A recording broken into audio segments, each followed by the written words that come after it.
Ladies and gentlemen, welcome to the semifinals of the ESOC Spring Championships. We are currently going to enter the lobby hosted by Rohbrot, played between Rohbrot and iamturk. We do have the first picks. We have Italy versus Russia on the map Bohemia. I'm very excited for this series. What are you saying, Caverna? Are you looking forward to this? These are two legends, this is gonna be amazing. There's two pro players. This is the semifinals. They really getting close to the finals, and I'm super excited for this. It's unfortunately, like someone said on the chat, Rohbrot just as a German just lost to Spain. Ironically, how that was, but yeah, we're here. I'm Turk, big legends. The guys, both of these guys are amazing, great personalities, and I think this is gonna be a nice show match between these two guys. Yeah, I agree with you. And also something we have to add, Caverna, is I don't think a lot of people expected either one of those guys to make the semifinals. Yeah. So Rohbrot, that's always criminally underrated, and Turk, that's so rusty. And if he were to be in his prime, he would have probably been the favorite for this tourney, let alone not expected to make the semis. But I'm happy to see both of them here. Very happy. As you said, two very likable characters, two great players, very different game styles or play styles, very different civs as well. So I'm excited to see how this is going to go out. This is going to be the battle of the mechanic versus the watch, as I like to call it. The watch being Rohbrot because his timings are so impeccable, and the mechanic because of his mechanic skill in Turk. Yeah, so you have Rohbrot banning France, not Ottomans. That's an interesting ban right there. But no surprise from iamturk when he's banned Rohbrot Spain, which is, I think that was pretty much expected. Also, right. I've got some stats I can show you. This a little. If you see on the, if you're actually looking at the head-to-head here stats from Rohbrot, is 17 rank right now, and iamturk is 41. And between these two guys, Rohbrot actually has an advantage of 4-3. We know that iamturk was a quite be rusty and hasn't been playing for a while, but I think I told Rohbrot about this, that iamturk is playing better than before. I think he has been playing a little bit on his room without, I don't know. I haven't checked his history or anything like that, but I just know that he's just been playing better. Don't you agree with me, Shake? Yeah, I think iamturk is iamturk is been practicing in secret, whether it is with a new account or whether it is in lobbies with some trusted friends. But he's definitely been practicing for this tournament. Now, Caverna, I do have to add that people are saying that I'm a bit too loud. If you can just turn that down before we start the game. Yeah, just give me a sec. Yeah. Just pause this. Yeah. Okay, so this is my Discord.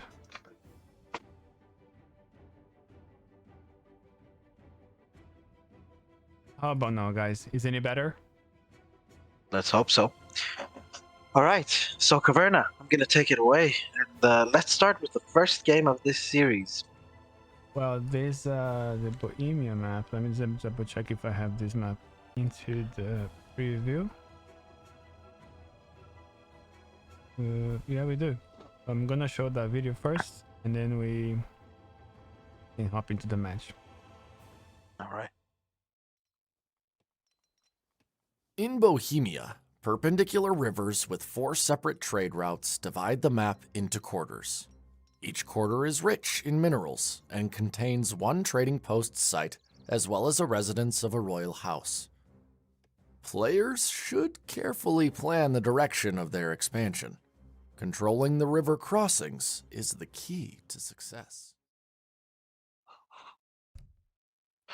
Ladies and gentlemen, welcome to the first game of this best of 7 series, hosted by the Free Food Party, played between Rohbrot and iamturk, with iamturk already pausing the game early on, probably fixing something in his options, some settings going wrong. He wants to optimize his settings and his hotkeys, whatever it may be, just before this crucial and pivotal game 1 that will be played on this beautiful map of Bohemia. We just saw a slide of this map, and there we go. he unpaused. So let's get right into it. On the south side of the map, in the color blue, we have the German, the menace, the man, the myth, the legend, the leader of the Empfal clan in Elo points, Rohbrot. And on the north side of his map, of the map, his opponent playing in the color red as the Russians, the legend himself, iamturk. Now this is a very exciting matchup in the first game. We have a Civ that usually likes to FF/FI, playing against the Civ that relishes more of a longer H2, but indeed has a lot of potential when it comes to the H3 gameplay. We already see Alexei Leptev, the bear. What a beautiful skin. One of the good things the developers did to this game, walking around on the Bohemian field, just looking for some treasures to get an advantage for his civilization. Now, the map Bohemia, there's a lot of choke points in the middle of the map.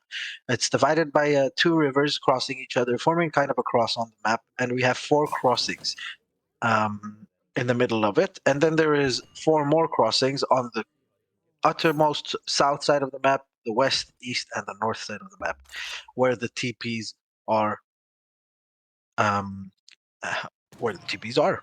Don't overcomplicate your English shake. The native on the map is the House of Wedden, as we can see. Let's look at the in-base natives. I know there's Wedden and Habsburg. Now, this is a thing where Rohbrot has a clear advantage in. He knows the natives, he knows the new maps, he knows the advantages that come with the natives, whether it be, as Cavern is showing, the Congress of Vienna, whether it be the units, which are the line infantry, and the mounted I think it's called what's the other unit? The mounted riflemen or whatever it may be, Caverna? The second unit in the native. Oh, this is Yeah, the the mounted mounted infantry and infantry. the There we line go. infantry. Yeah, and you have the big button. The longer you wait spawns more Magyar Hussars. So if we are looking at this matchup purely from a prediction standpoint, I would say that Italy definitely has an easier time of it. It is a very tough matchup for Russia because there's not really much to rush in the beginning, and there's not really much to idle either. Italy is a civ that can just go right into an FF, and it is a very dangerous civ with so many big cap shipments. It's probably got the best mercenary H3 cap shipment in the game, in the 3 Bosniaks and the 3 Stratiots. Um, so yeah, it's a very difficult civ to play. So if we can just zoom in just a little bit, Caverna, so we can see what treasures the players are going for. So we see Rohbrot almost taking that pet dog, the stray dog, and iamturk taking that 90 food. On the other hand, Rohbrot already aging. Let's see what he's aging up. Was probably aging up with the governor. Probably going to go. There we go. Going to go for that tower rage up with the 200 coin. He is going to be able to snare the Russian explorer, and with that war dog, he is going to be able to take down the Russian explorer. Not before the explorer takes 90 food, which is very big for Russia and its tempo and momentum. So let's see if Russia's already aging up. There they are. They are aging up, probably with the 400 wood, so he can be able to place down some houses and immediately start working on his first musketeer or strelet batch. Now, how would you play this matchup as Russia, Caverna? Well, I think normally you see Russians just putting a lot of pressure, doing some damage, and then try to age behind. But against Italy is a quite tricky one. Um, I would like to see maybe advanced artillery in the Russian deck, but it doesn't have that. That could be really helpful if he wants to do something like an FF or some sort of semi-FF and try to put pressure. But even though I think Russia does thrive on the H2, if I'm not wrong about that. But against Italy, I don't know what you should really be doing there. I think it's a hard matchup for iamturk here. Not less. Definitely. What I am seeing here that this deck is very Strelet oriented by iamturk. We see 28 Strelets in H4, which I don't really like. I like the Strelet Horde much more. We see the standard 13 Strelets in H2. We see the 19 Strelet in H3. We see Strelet Combat. We don't see Sovnia though, which is quite interesting. I don't even know think that iamturk knows this card even exists. So he just put refrigeration in there alongside his Manchu. And yeah, both players are aged up. 700 coin first shipment from iamturk, and 700 coin per shipment from Rohbrot as well. Let's see what unit iamturk is queuing up from that forward blockhouse. Let's see what he's going to go for to try and put pressure. He is going to go immediately into 5 musketeers. Does this give you the vibe of him going straight to H3 and just bluffing with a forward base, or is he just going to try and double pump units out of that blockhouse and really get more and more units flooding into the Italian base and try and do damage? Oh, you see the Asian politicians sent out before the time. Yeah, advanced politicians sent. So he's probably going to be able to get what, 9 musketeers by the age up instead of the 6 musketeers that he's supposed to be getting. So that's already pretty big for him. I like that a lot for Rohbrot. It gives him an additional musketeers, and it gives them an option of fast aging. At the other end, Russia, no, Russia is just going to go for units, pure units. He's going to try and hit Italy with a timing attack. I wouldn't want to be iamturk right now because Italy's already aging up at this stage with the advanced politician, and he's going to have so many units. Not only be able to be pumped out in H3 because he's putting all of those free buildings that give him XP right with the architects, but also he's going to have so many musketeers upon age up.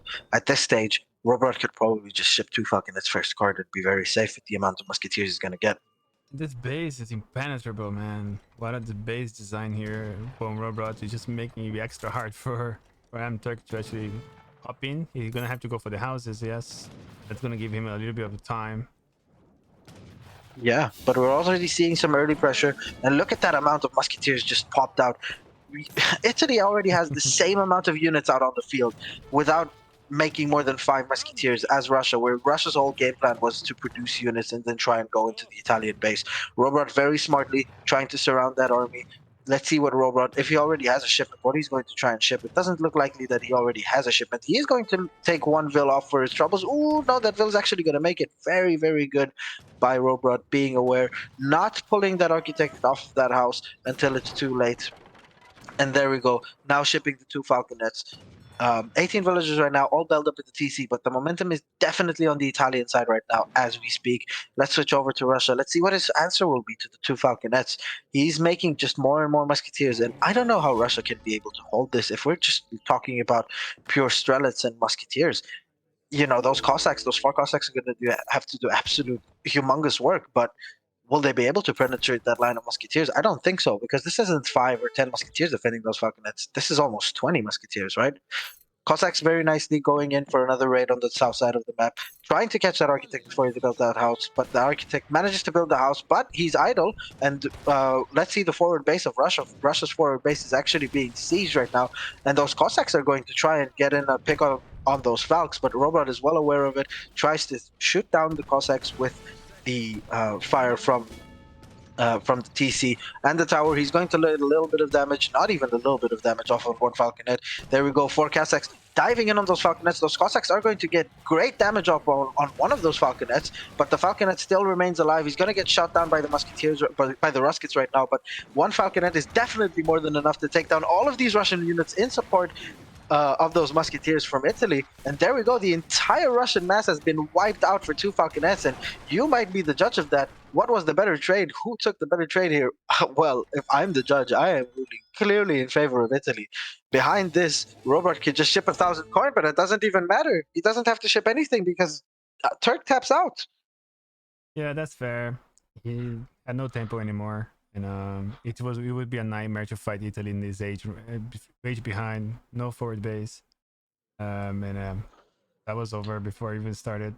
He Yeah, got it's very late such a hunting clinical dogs. game by Rohbrot. Such a clinical game by Rohbrot Caverna there. Not going for any of that fancy stuff with Lombards and Schmombards and not being stressed, just pure, beautiful base building. At 7:30, he had 15 Musketeers and 2 Falconets. Mind you, 7:30 is around about the time that Spain ages. So for the people that might play Rohbrot in the finals, whether it be Izat or Frontline, I would reconsider banning his Spain because his Italy, his Otto, and whatnot is looking way scarier than his Spain right now. And look at that fight. He's just trying to take the Falconet, and he lost all his units, and Rohbrot lost two units over that. Yeah, 2 Falconets, that's all he lost.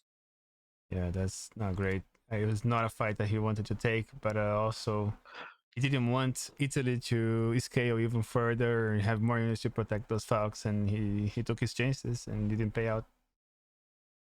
Yeah. So first game of this best of 7 series goes the German way. AoE3 is a simple game. It's played by 2 civilizations, and at the end of the game, the Germans always win. almost like the football. Almost like the football, but in this case, Anthony Taylor refused to give Germany a penalty in extra time, which meant that Spain actually scored a goal and advanced through. What a beautiful game that was. Let's hope this series is going to be as exciting as that Spain-Germany game, right, Rohbrot? Rohbrot, I'm saying Caverna, excuse me. Mine.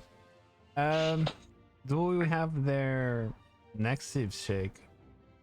All right, let's check it out really quickly on the chat. Yes, we do have the second one, and in my opinion, it's a very, very interesting matchup. It's going to be a Brit mirror on the map Scandinavia. Interesting. I don't know why they would go for a mirror here. It's such a bad map for Brit. So that was then a counter pick from Rohbrot. From Turk, because Rohbrot won the first game, so Oh yeah. he's picking first in the second game. Now, Right. I He matched honestly, his Brits. I do know why this is being played right here, because Rohbrot picked first into Brit, and Turk, knowing that his only chance against Rohbrot, because he doesn't know all of the DE stuff yet properly, is to mirror him. And in a mirror, he believes that he has a fair fight because he can try and out micro him, right? The mechanic wants to be able to use his mechanical skills, and a Right. Brit mirror is a good way of Turk trying to get back into the series from one game behind. Unless you have a church card, then that could be a different start. Yes, that is true. Although I'm still not decided on the effectiveness of the Church FF in a Brit mirror. I don't really like it. Especially against Brits with a big mass that can easily handle Falconet. So I'm not a big fan either. Exactly. Neither am I. So let's see. Do we have the players already ready for the second game of the series, Caverna? No, not yet. It's probably playing right now, or it will take 3 minutes delay. Yeah. No, there is no delay, by the way, hosted on the Yeah? series in this game. Yeah, there is no delay. Oh, you got it. Let's hope they put. There we go. Do we have a video for the map? I'll check.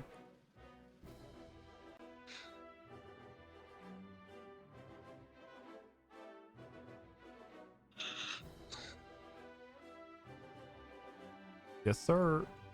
All right, let's play that video.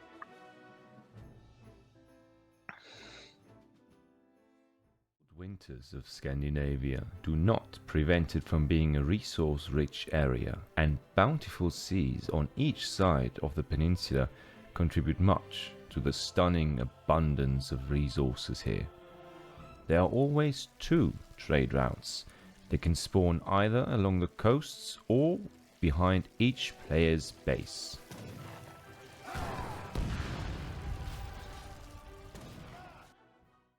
All right, boys. So we are here. That's Scandinavia. Let's get it on.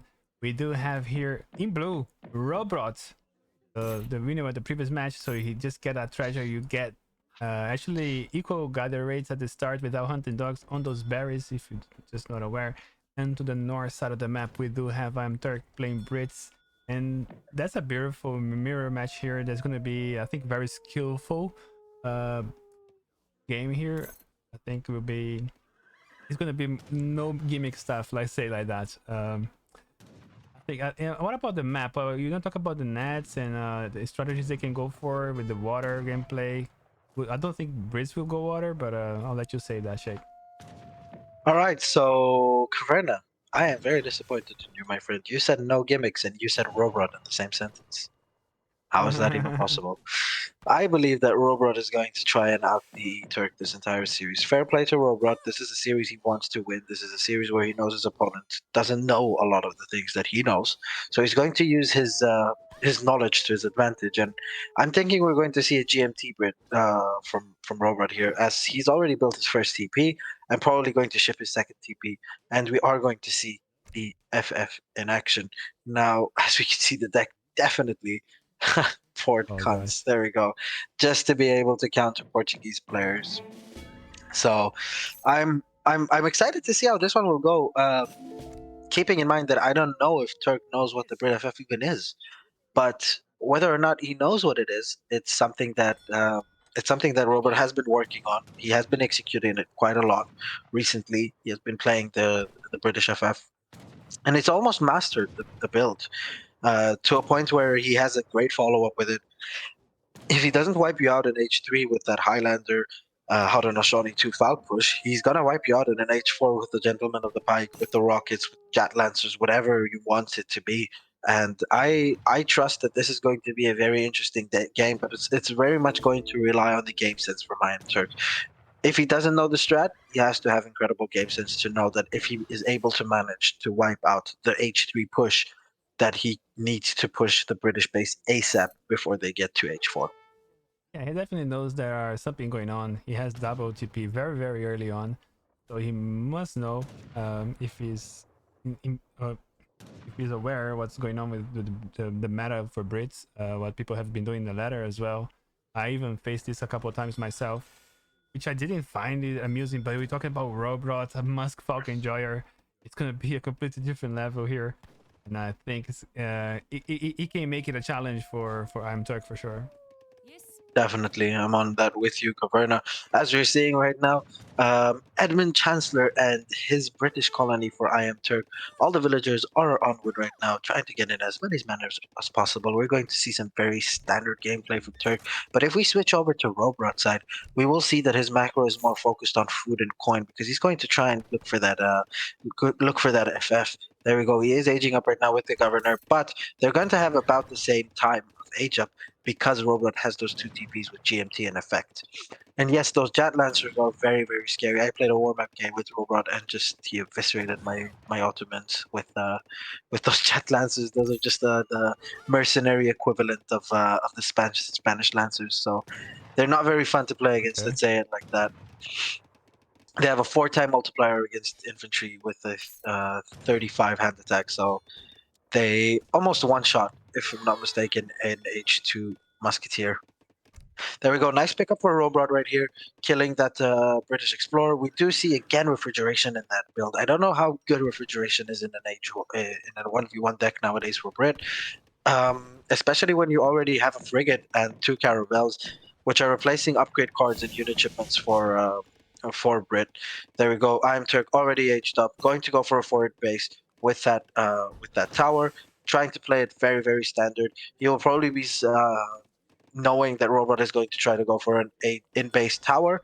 I don't like that he built that barracks just before that tower went up. So that tower has to take a detour around the barracks until it goes to its foundation, but it's nothing. It's just a couple of seconds. On the other side, we are seeing, and he's shipping 700 wood already, so very, very standard. On the other side, we are seeing 700 coin being shipped first right now for Rohbrot, followed up by that 700 wood, which he will use to put down a market, a church, and a little bit of houses, and maybe even a barracks, just to add a couple of musketeers if he will feel like it's a necessity for him if he's getting pushed way too hard. 700 coin already hitting the floor. Those TPs are in such an amazing position right now, Cabrera, because they're not going to be able to get sieged down by the British opponent, by iamturk. So he's going to have such a quick age up here, as you can see, following it up with the church card. So he's going to be able to get his Black Watch up so quickly.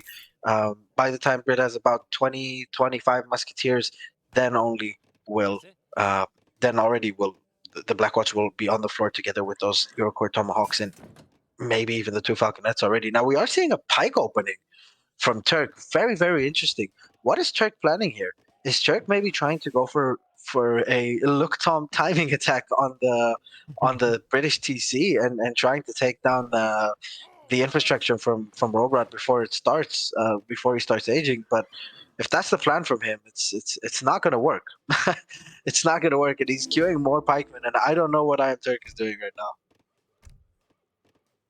Well, he's maybe going to try to take down the church, which is going to delay him a little bit.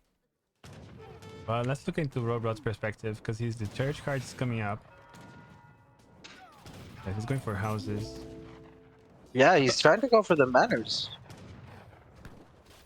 I had a feeling he was going to go to the TP, trying to deny that, but it would be quite slow as well, right? Yeah, going for the TPs would have been too slow, and he's got 1 manor, but he's got nothing out of it, honestly, except for being able to idle the Brit a bit.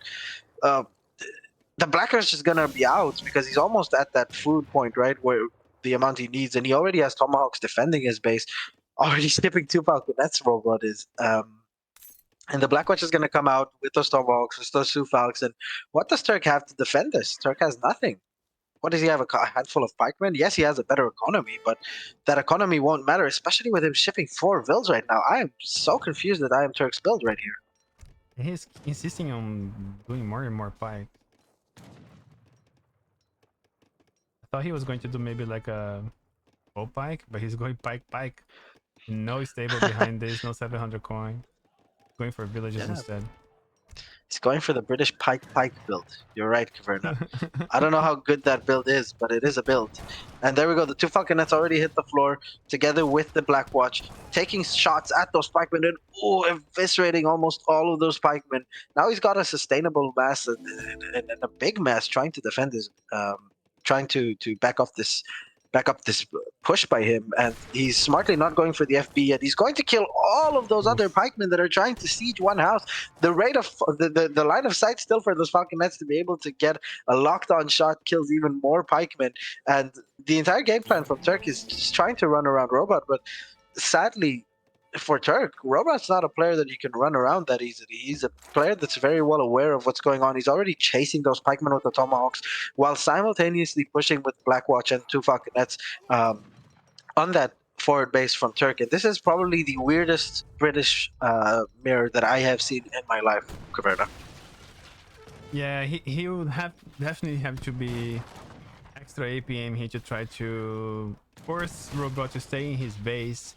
Maybe try to go for the TP or anything like that. But I don't know if that's gonna really pay out. And the minute that he loses his forward base, it's gonna be a big trouble for iamturk. Yeah, and there we go. 2 of those Rexes are going to go down. He's only going to get 5 pikemen out of it. The tower is already down as well. And he's calling Minutemen to deter all of these pikemen right now. He's probably trying to house Rohbrot, but Rohbrot shipping 5 Huss, you might be thinking to yourself, okay, why is he shipping 5 Huss right now? Well, he just wants to catch these pikemen so that his musketeers and his falconets can do damage in behind. Falconets going a little bit too close for my liking to those pikemen, but those pikemen are still focused on the Minutemen, and they're doing a lot of damage to these pikemen, and a lot of them are low HP, so I won't be surprised if almost all of them go down. There we go, before they even reach the falconets. And yeah, Rohbrot, this is looking like GG.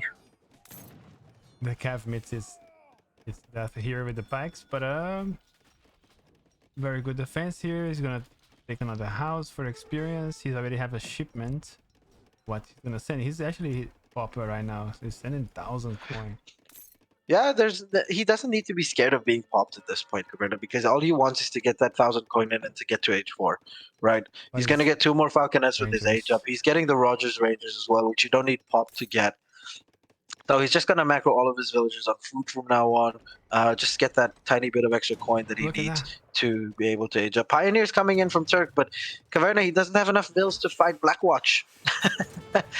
Neither Blackwatch nor the Tomahawks nor the Hussars that are going to do amazingly against all of those villagers if he decides to do a Vil pull. And even then, if he decides to do a Vil pull, what is he really going to do afterwards? What's his follow-up? Even if he kills the 2 Falconets, he's not going to kill any of the units in the army, right? And Rohbrot's going to be H4 behind all of that. And there we go. Look at all of those Vils dying, trying to get to those Falconets. Very nice Falcon micro from Rohbrot, shooting and running back with the Falconets, managing to connect on the pikemen. Very smartly not focusing on the villagers, letting his army fight that. And yeah, there's no follow-up from iamturk here. And yes, he does get 1 Falconet, but the other Falconet is going to be able to clean up those pikemen. And there we go. GG. Right. So that was a very interesting match. I didn't expect it to go this way.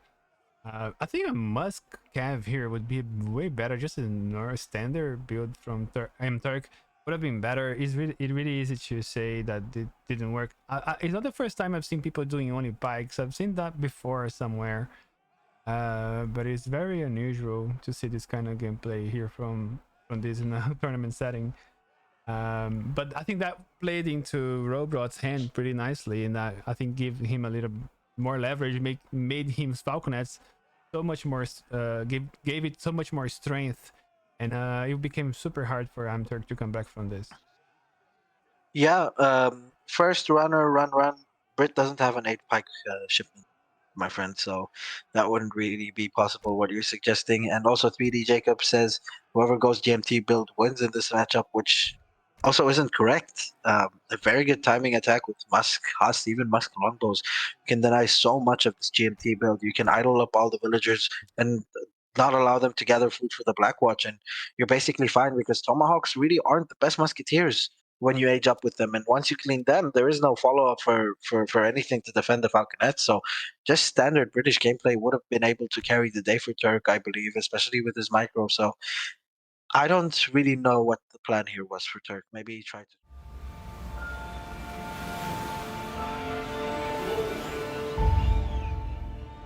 infrastructure, but I don't really know. Yeah, also for Red, they both played Brit, so neither one of them has an 8 pike shipment, my friend. Okay, so that was this. Do you have a third game already? Let's check the chat for the ESOCTV. Third game starting soon, but he did not mention what civs we have available. So Okay. let me just ask him quickly.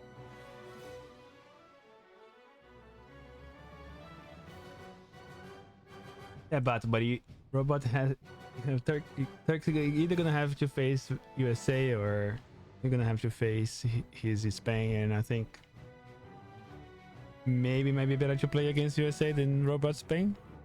I wouldn't think so. I you really think? wouldn't think so.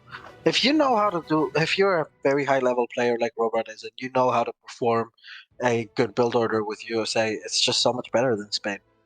Then there's no real necessity to play Spain. If I were to play a series against Rohbrot nowadays, I would just ban his USA. I wouldn't be banning his Spain.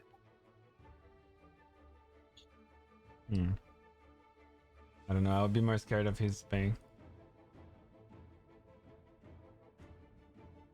All right, so we already have the civs for the third game, Caverna. We are going to have Rohbrot playing as France and iamturk playing as his main civ, Japanese.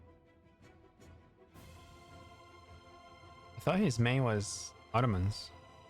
No, Turk is a Japan and a France main. Ottomans is a civ that he knows how to play very well, but as to maining the civ, he definitely is a Japan main, I would say. Interesting then. In my eyes, it's a good matchup for Japan if France decide to go for like a Musk semi FF, right? Um, Japan kind of wants civs to semi FF against them. Japan relishes that, I think, whether it be Dutch, whether it be Germany, whether it be France, because Japan can follow up with the semi FF of themselves and either get the 2 flaming arrows, go into Yumi Yabu, and with probably a better economy than the civ that semi FFing against them, right? So I would say that the edge here lies with Turk if the matchup is going to be played out like that, but lest we forget, Rohbrot is the master of all things DE at high level.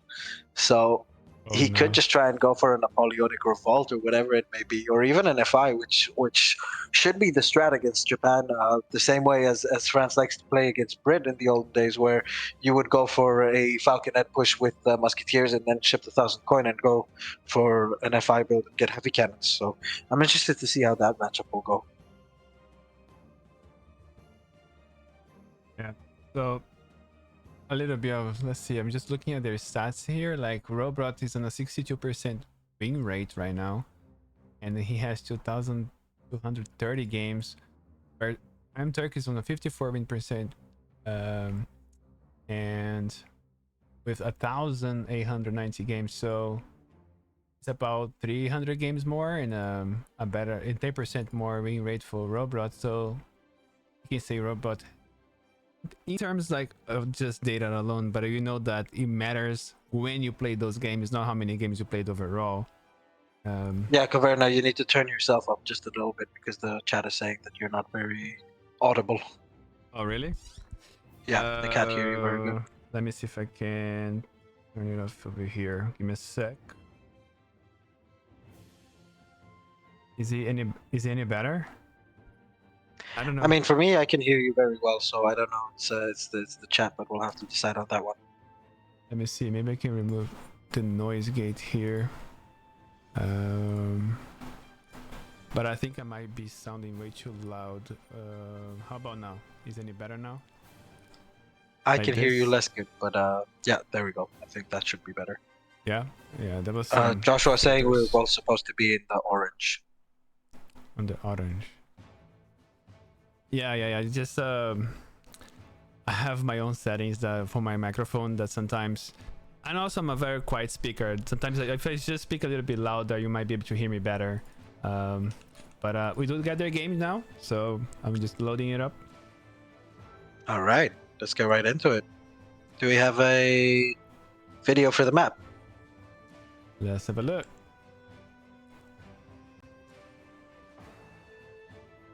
Yes, sir. All right.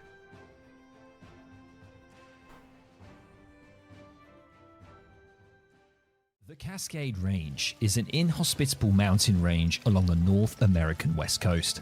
Its sparse hunts and small tin mines are complemented by an equally limited amount of fish in 2 small lakes on the sides of the map. Be quick to collect the many unguarded beaver treasures because you won't find much else.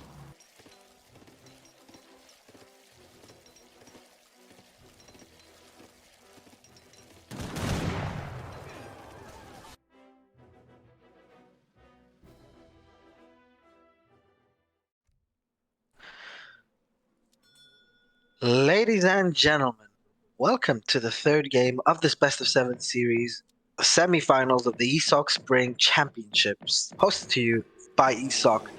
Playing on the south side of the map, in the color yellow, is iamturk from the SSMGC clan, playing as his main civ, the Japanese, on a non-TP map. And on the north side of the map, we have the mighty German Rohbrot, in the color blue, playing as the French. Now, this is a very interesting matchup, a very old-timey matchup from the Asian Dynasties days.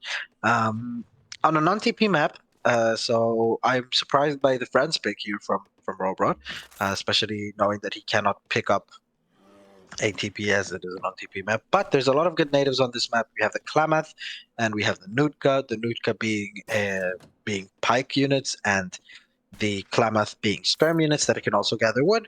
So I'm interested to see if he will try and go for a native build, and it looks like he is going to go for a native build. His deck is called Nats, and if you think about it, a native build against Japan on this map will be really good. He has the unit composition that can hurt Japan. It's kind of a stronger bow pike version because of the natives here. So I'm thinking Rohbrot can pull off something very, very fun here in this game that can also simultaneously win him the game. But let's see. Let's look at iamturk's deck on the other side of the map. iamturk going for a standard-ish deck.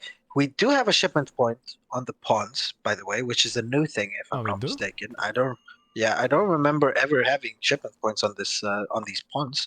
So he is going to be able to ship the 3 fishing boats, and this is a perfect map for these 3 fishing boats. The opponent is never really going to try and invest into water to try and kill those 3 fishing boats, right? And there's also a low amount of hunts of fish, excuse me, in those ponds. So it's an ideal map to ship your 3 fishing boats, and it's looking more of a standard Japan water deck, which Turk will be happy with. A lot of coin treasures on this map, a lot of wood treasures on this map, and a lot of small food treasures on this map. But all of them are very small treasures. As you can see, iamturk is already gathering up his food very nicely, gathering up a lot of coin treasures, already on 65 coin. He has that slight advantage in H1 because of the fact that he has 2 explorers, right? So he could be all over the map trying to get those smaller treasures in before the French explorer can. But he does have Pawnee Scout here, which is going to help him to get visibility of the map earlier than what Japan can get. France already aging up. Very, very nice 13-20 age up, getting that Gangso in. And he's probably going to start getting those native TPs with his explorer. And let's see what he's going to go for. If he's going to try and go for a timing attack, or he's going to try and go for those Nuka Clubmen to take out more and more of the shrines that are going to be placed on the map. Jashoga Shrine going down for Japan, so he's trying to play this as boomy as possible. Do we see if Heavenly Kami has already been shipped, or has that not been shipped yet? It hasn't been shipped yet, but I wouldn't put it past Turk to ship it, even though he doesn't have a TP and it wouldn't be the smartest thing in the world. Okay, let's have a look if there's any water counter. That isn't, but I don't think he's gonna invest too much on water anyways. And there we go. That's the first trading post. That's the Nootka. No, that's not a Nootka. That's the Klamath. The Klamath. Yes, the Klamath are skirmishers that can also gather wood. They're very, very good natives. They have a high-ish range. They have good multipliers against the infantry. So yeah, it's a very good unit. It's a very good map in general for food wood units. Caverna, because he can also follow up with the 8 Expo shipment. He can make some pikemen, and as we know, France is the civ that enjoys natives the most, especially out of the Euro civs. Going for the double nets here. They do not give experience, do they? They do, right? A little bit. They do give a trickle of XP. As you can see, it's a 0.35, so it's half of a church. If he gets 2 natives, TP, if he gets 2 natives, it's a church, which is half a TP, which is really not bad on this map. And if he gets all 4 natives, of course, he's going to get a full TP's worth of experience. All right, we see Stale Chaps coming in right now.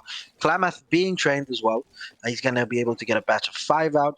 He does have a lot of upgrades for his natives, whether it be in H1, whether it be in H2. He's got the French auxiliaries. He's got the wilderness warfare.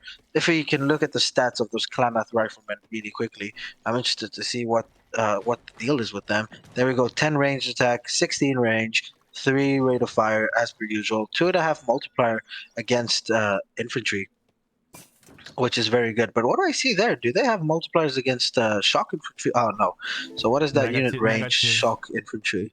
The negative against shock infantry and negative. Yeah. So I thought maybe they had an extra multiplier against shock infantry, which would have been very funny if people knew that and used them against chimus and coyotes, etc. But yes, very nice building those Klamath. On the other end, we are seeing, I think, a 300 export start from Japan. We're seeing Yumi being produced. We're seeing some Shinobis. So no 300 export even in the deck. Just all the export that he had. Stacking up from H1, he used it on a couple of Shinobis, and he's going to get his Yumis. He's already shipped his 5 Shrine Wagons, so the Shrines are going to go all over the map, trying to get as much hunt as possible and be annoying for France. But with those Lutkas running around, look at their stats. They're like an H2 Halberdier, aren't they? With 200 HP, 12 hand attack, so much better than a regular pikeman, and 28 siege damage. They're going to be able to take down those paper shrines like they're nothing. Yumi's coming out to try and defend their shrines, and on the other end, France has already shipped the native treaties, so they're going to get a lot of Klamaths and Nootka clubmen out as well. Those Yumis don't really die that heavily to Klamath. Klamath do way less damage to the Yumis. In a stand and fight situation, Yumis are just going to be able to overwhelm them with their higher attack. But the Klamaths are coming in at a faster rate right now. On the right side of the map, we are seeing more Yumis trying to defend their shrines, but they're getting caught out by so many Nootka clubmen and so many Klamaths that are just coming in and with their 5 speed snaring all of these Yumis, and the Klamaths are doing a lot of damage from behind, very smartly taking away one Nootka to try and catch up to the rest of the Yumis. And that's what I was thinking. Where are all of Rohbrot's units? They were on the left side trying to catch up all of those Shinobis and those Yumis, and they're going to do a lot of damage to them. Yumis can't really kite all that well against them because there's such a big mass and they have such a high HP pool. They don't really die that quickly to Yumis. So very, very strong start here for Rohbrot. Also on 13 vills only right now. 19 vills, excuse me, that's 13 coins. I was very surprised. I was like, how did he get down to 13 villagers? But no, my eyes have to work better. 3 vills being shipped. What is that? Is that 6 Klamaths in queue? Is that 6 Klamaths in queue right there, Caverna? 7 Klamaths. How is he making 7? Not sure. I think that's the limit. Thing? I think it is a thing, yeah. I think wow, it's a 10 limit. Okay. So look at all of those clubmen just clubbing away of those Yumi archers, and the Yumi archers are just falling to them. And and Turk must be thinking to himself, "How am I losing with pure skirms against the pure cav unit?" Taking down the 2 Japanese explorers as well before they can poof away. So those are some big pickups, and the 3 Hus are going to come in, and they're going to do so much work against all of those Yumis, Caverna. Those Yumis are in a very vulnerable situation, and if Turk doesn't spot them on time and doesn't pop the Minutemen, Pikemen, then he's going to lose all of his Yumi archers. And there we go. The Nutkas are getting us around very smartly. Oh, and he popped the wrong Minutemen, Caverna. He popped the ranged Minutemen, and those Hus are absolutely going to go ham on all of those Yumis, and the Yumis are going down. And half of the Japanese eco is right now idled. He doesn't have many shrines out on the map because of the good work of the Nutkas, and there's still 2 Hazards left doing so much damage on those Yumis and snaring them with the Klamath, with the Nutkas, and so many villagers going down as well for Japan. He's in big trouble right now. The Explorer is in there as well, trying to do as much damage as possible, blocking the path for that villager to get into TC, and he's going to pick up another villager, even maybe 2, even maybe 3. That's the 3rd villager that's gone down this game, and almost a 4th, but she just managed to slip right into that TC. Yumi being shipped right now, plus some Yumi being trained for iamturk. And how important are those 3 fishing boats right now for him that cannot be idled, right, Caverna? He's profited so much off of them. Yeah, Rohbrot is barely making any. Wait a second, I think he's maybe bugged, right? What is this 13 for? He had 13 coin that he probably used it on something, or he probably gathered trying to get, Oh my god. He gathered 13 coin to get some upgrades. He is stacking a lot of wood right now, so he can practically macro all of his units on food. Remember, Caverna, he doesn't need any houses for unit production. The only thing he needs houses for is to produce more villagers. Oh gosh, that's now he's gonna go for all his shrines, and that's gonna really put iamturk back. And he's gonna struggle with food even so. As we can see it reflected in the score, Caverna. Look at the score right now. Japan is so far behind. More 8 crossbows coming in to try and help out with those Yumis, those pesky Yumis that are always picking off his good old little pike buddies. And with those Klamas, together with the crossbows, he's got an equal mass of skirmishers almost. And if those Klamas get up on top of those Yumis again, I'm fearing for the worst for Turk, because he's one cleanup away from completely losing control in this game. I'm not a big fan of this map because I do like maps with TP. I think this is not a very standard map. However, I mean, we haven't seen this. I have seen this map a couple times already myself. I actually played one of the tournaments as well, from Nick's tournament or whatever it was. It was on this map, and I just didn't know what to do. But you can see the preparedness of Rohbrot. I mean, we come in the French strat here, and how he's using the nats, using the skirms, using the Nutka, both at the same time. They just complement each other so well for this map, which I have actually thought about it, how good they actually go together. It's really nice to see. Yeah, as you can see as well, Caverna, down to 15 shrine pop right now at minute 11 for Japan. They're looking awful when it comes to economy, although he does have 31 villagers and those 50 boats that aren't idle. If we switch over to France, he's got 23 villagers and he's on hunt, so he's not that far behind on eco, especially on the food eco, making so many Klamath, and he's put down a double stable, Caverna. Wow, he has put down a double stable. And he's going to be able to get 10 Azars out of this. He's even not going to make villagers. He's saying, all right, wow, I know the 10 Azars just win me the game. And if we're looking at the unit composition from Turk, what does he have? 3 Konsha Yamabushi to defend, maybe a 4th and potentially a 5th, but not more than 5 Konsha Yamabushi to defend all of these Yumis. And he's double batching Yumis still behind all of this. If those 10 Hus catch them, the 10 Hus themselves can clean this army, let alone the Nutka and the Klamath in support behind that. And this is probably going to be the game deciding fight when those Hazars arrive. And yeah, Turk is feeling confident. He's looking at the score, seeing that he's got more of a chance. But look at all of this that's going to come in. Caverna, we're going to have a big decisive fight over here. The Hazar are just going to go in. They don't really care about the Konsha Yamabushi. They're just right-clicking, and the Klamath and the crossbows are focusing the Yamabushi from behind. They don't have that much HP, whereas the Nutka do have a lot of HP, and they're just going to tank those Yumis for days and keep them snares. And all of the Hazars are on top of the Yumis, and the Yumis, they can kiss their asses goodbye because they are all going to die. There is not one single Yumi archer that is going to survive after this fight. The pikemen are going to come in, the sentries from the TC, try and finally rescue those Yumis, but alas, there's so many skirmishers in behind, whether it be the Klamath or the crossbowmen, to defend those Nutkas and those Hus from against the anti-cav, and more Yumis coming out of that barracks feels so bad, man. It feels so bad because there's still so many Hussars out on the field and still going into Yumi production because his macro just wouldn't allow him to go for anything else. He is shipping 5 Ashi, but what are 5 Ashigaru even going to do at this stage in the game? There's not much to defend those Yumis anymore, and there's not going to be many Yumis once those Ashis arrive, Caverna. Losing steadily more and more villagers. Those Hus very nicely microed on all of those Yumis, and yes, we're down to, 10 Yumis out on the floor. Barely any shrines for Japan. Now finally going up to 80 again, but he's on 24 villagers. He's lost so many villagers trying to defend this push, and Caverna, honestly, he can just fight. And there we go! Oh my Rohbrot is pulling God. in the villagers to try and kill these Ashis and try and kill these Yumis, which very smartly, because if I'm not mistaken, he has Wilderness Warfare in. No, he doesn't have Wilderness Warfare in just yet, but he does have double market upgrades for the villagers for HP and attack, and he can just right-click this Japanese base, and Japan can't do anything about it. If he's smart right now, he's going to ship Wilderness Warfare that affects both his natives and his villagers, and he's going to be able to kill all of the Japanese units, whether they're going to pop from the TC or pop from the Rex. They're all going to die, and right now he's doubled the score up, and he's just saying, for the memes, I'm going to pull my villagers, and good luck to you in trying to kill me from now on, big boy Turk. There it is. Let's go.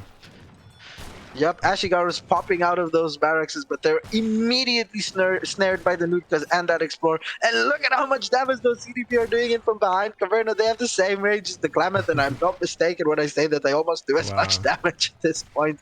Still sieging down the TC. The only negative to them is that they don't really have a high siege. But 9 siege is also not too bad for a villager, is it?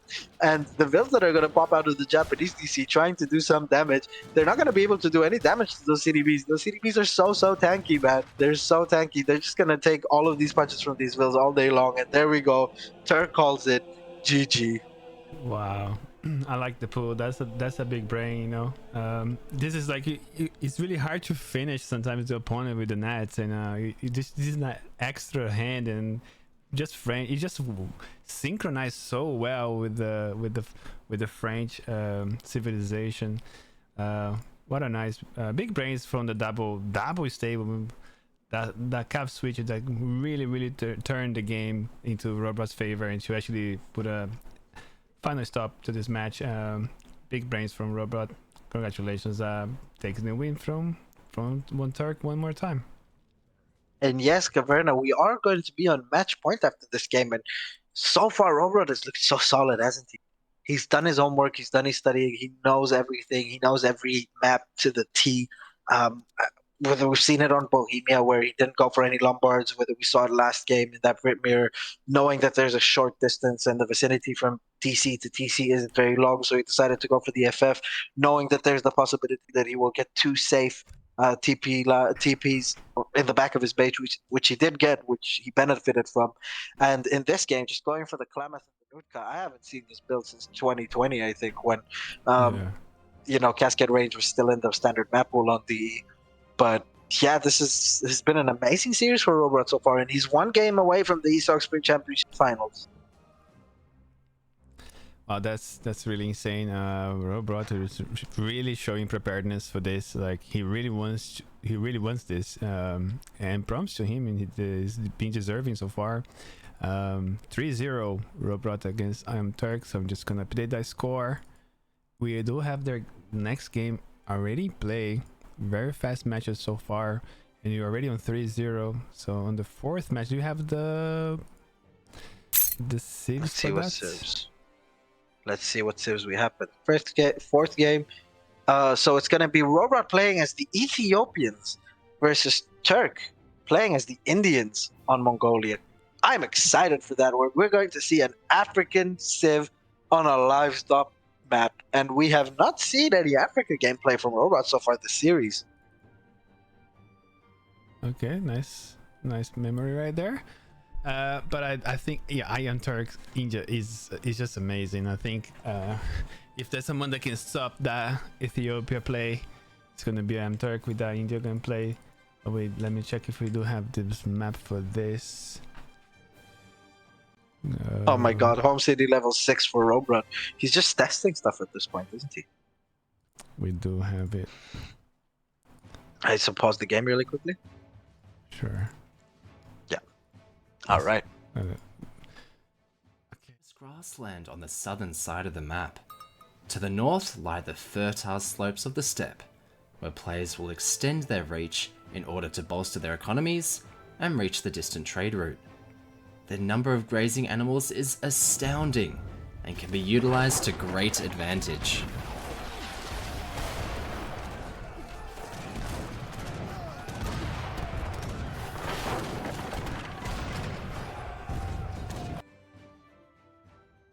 Ladies and gentlemen, this is match point, sorry. Ethiopia versus India. So we have on color red here, Rohbrot plays Ethiopia. I actually haven't seen him playing Ethiopia myself, so I'm not sure if someone else in chat can tell us, or maybe even Shay can tell us in a second how well and what kind of we can expect from Ethiopia. If we're gonna go some crossbows, or if he's gonna go for some. What I like from Ethiopia is actually what I've seen. What's his name? Yusuf do, which is the Conquistador with so they're basically Skirmgun build with the Neftania. And we do have here iamturk playing with the Indians, and I do enjoy this Skirmgun quite a lot, and I think they both can do this quite well. And I hope that's the gameplay we're going to be seeing instead of the Musketeers here. But we never know. They both can do both ways. There's both civilizations. A very interesting map. Very good for both of the civs. We have the cattle. Very important for India because you have negative penalties, or you have penalties for experience. So having actually cattle here does favor, gives more experience, better shipments for India, faster shipments for India.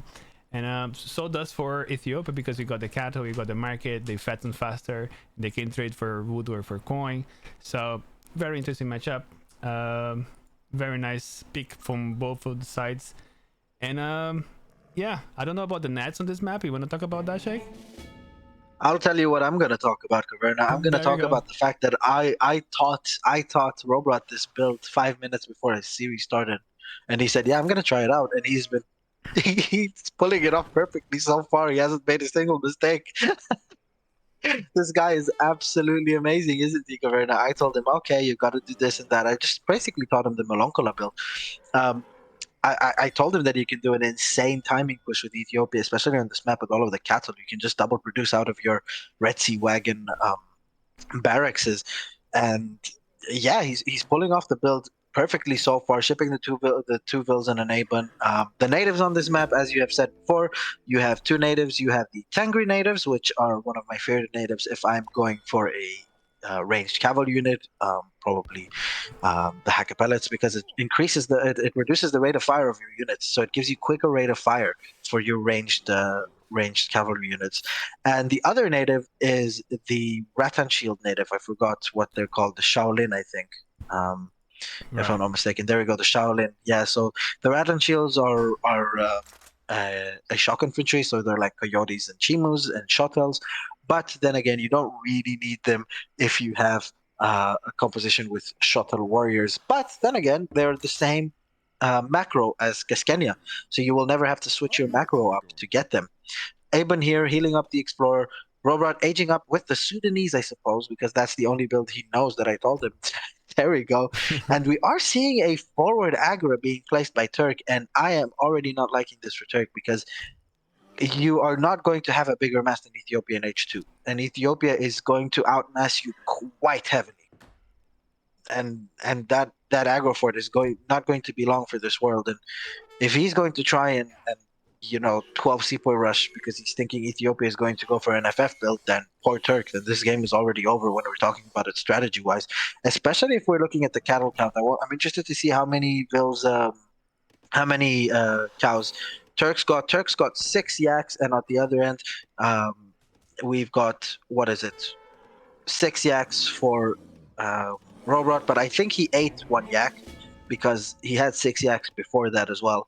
Or he's probably traded for one of the yaks. That's also a possibility, isn't it? Yeah. So, yeah, Rohbrot looking very good so far. So is Turk.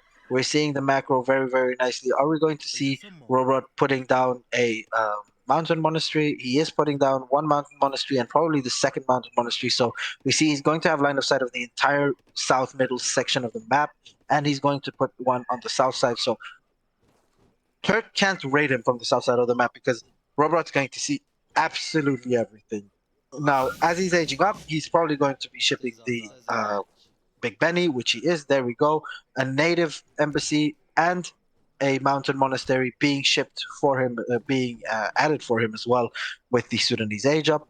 And we're going to see double unit production. We already are going to see the steel traps as well. Let's hope he didn't forget about his Red Sea wagons. No, he did not. There we go. He is going to click for the Red Sea wagons. At the other end, 700 wood opted start by iamturk with hunting eagles already in. So not a very aggressive start. What do you think the outcome of this game is going to be as we see the start of this game, Caverna? Yeah, that's going to be very troublesome, but we do see. I think that's a very standard Indian gameplay. We do want to start with Sepoy instead of going Gurkha, and possibly transition into some Gurkha gameplay. But he's definitely not going H3 anytime soon. He's definitely want to play in H2, and I think with this kind of build that you actually with the double barracks here, I don't know why you want the native embassy. Why the age up if you're gonna go for double barracks? So that's what I'm a bit confused. Because you get the Red Sea wagons with this age up, so you get double barracks instead of having to spend 500 wood on them. So you get the native embassy. You get the influence with the age up, and with the influence you can immediately ship Red Sea wagons, and with the Red Sea wagons you can get 2 barracks. That's the build. Is it come from this? Yeah, to ship yeah. the 2 wagons? Yeah, That one, right? Yeah, exactly. That's And cool. look at him, he's already going into double production. He's already making Sudanese dervish as well. Sudanese dervish That's are like scary. skirmisher units as well.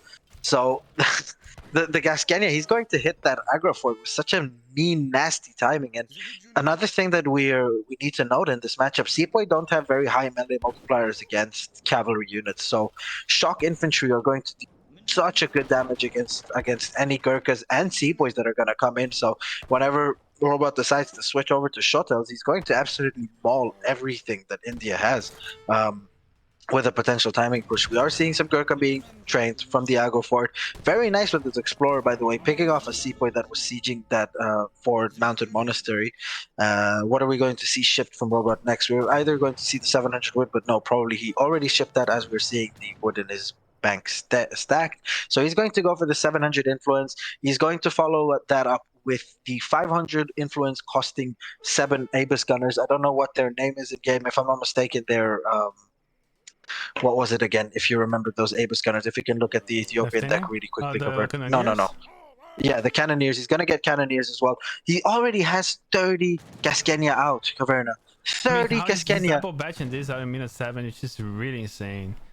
Yeah, that's the build that I told him to do the Melanchola one. The amount of units that you can produce with Ethiopia is just unbelievable, especially on the Yeah, and they have a higher rate of fire when they get closer to their opponents, so they will actually perform really, really well against those Sepoys. Yeah, and if he's smart, he's going to snare with his Explorer right now, and he's going to kill that entire Indian army whenever he feels like it. Because of look at all of those trickling coin coming in from the mountain monasteries, he can just try and right-click with more shuttles being produced as well. And iamturk is so far behind on units. He has a good economy. Yes, he's taking the entire TP line. He's getting stagecoach probably. Yes, but how is he going to stop this mass from Ethiopia? If Ethiopia decides to push right now for that forward base, there's nothing India can do against it.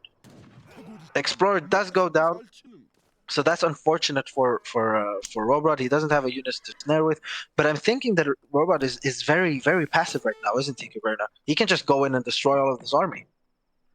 Yeah, the only thing that you have Let's going look on at for the middle, iamturk here, he does have the trade line, and that's huge. That's 16 villages right there. It's a massive economy, and the longer it goes, the better it favors iamturk, I would say. Yeah, there we go. But finally, we are seeing a push, Caverna. Sorry for interrupting you. We are seeing those Gascania. Finally, Rohbrot realizing that he has more speed, but no, he's backing off again. Go, Rohbrot, you got 43 Gascania. Push. Yeah, he needs to commit this because he has the mass. You see that iamturk has a TP line. You gotta make a play here. You don't want to play passive. That's your tempo. That's your timings. Exactly. There we go. The Abus gunners are gonna come in. There we go. The cannoneers. they're going to be able to clean all of the infantry units right now out on the floor for India. And if I'm Rohbrot, I'm just clicking that right click button on that aggro fort and just going for it. There's nothing to be scared of right now. You have so much more speed than those Indian units. You just move forward and you shoot down with those cannoneers, whatever is trying to stay behind and try and shoot, and you just click down on that aggro fort and it's gonna go down. And what's India's follow-up behind this? I want to see if India is probably aging, because he hasn't been making a lot of units, has he, Caverna? That's true. Yeah, that's true. He isn't. He's actually shipping Zam combat. Zam attack, sorry. He went for export. I think he canceled that. No, actually he does. He is. Cameo attack. He is getting it. He went for export before, so he's going to get the British redcoats. But there's so many units out on the floor for Ethiopia right now. The score is kind of equaling out, but there's nothing to be able to be done for that aggro fort to not go down. This aggro fort is going to go down. On the south side, a lot of Gascanians are picking off right now those supporting Gurkhas, and there we go. We're seeing double batching of shuttles right now on the field, shipping 6 shuttles as well, going to be taking care of all of those skirmishers that are going to come and try and kill his precious Gascanias. And that aggro fort is not long for the world, and probably the Indian base is not long for the world afterwards if he's going to continue to double mass units. Yeah, the robot does that a lot. He comes with one composition and makes you commit to that unit to completely get countered, and then he does a switch, and then he completely catches you off guard. And even though there was a shipment in it, but actually he started making shuttles himself. So you can see that the Gurkha will be no longer more used for this. The tempo is gone for iamturk, because there's so many shuttles and just gonna clean him up right now. And there we go. The shuttles are connecting right now with the Gurkha. And look at how quickly those Gurkha are all dying, Caverna. And there's so many vills on that coin mine right now for India. And they're all going to get caught out. And those Gascanias, with their faster rate of fire, the closer they get, they're taking out so many villagers. And probably Turk is typing, what the hell? And there we go, Caverna. This is the series. Rohbrot takes it with a clean sweep. 4-0. Congratulations to Rohbrot. That was so fast. The whole series. I just can't believe it. I mean, Rohbrot is playing like super consistently. Like his tempos are good.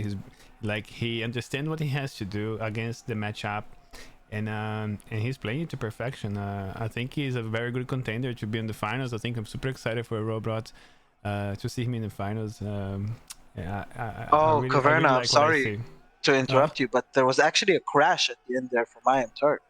So we're going to have to wait for a decision from the tournament moderators. Yeah. Okay, that's fair. I mean, it apparently it was 1 minute before the big engagement, so I don't know if there were any units in queue for India or not, because he wasn't responsive to the fight.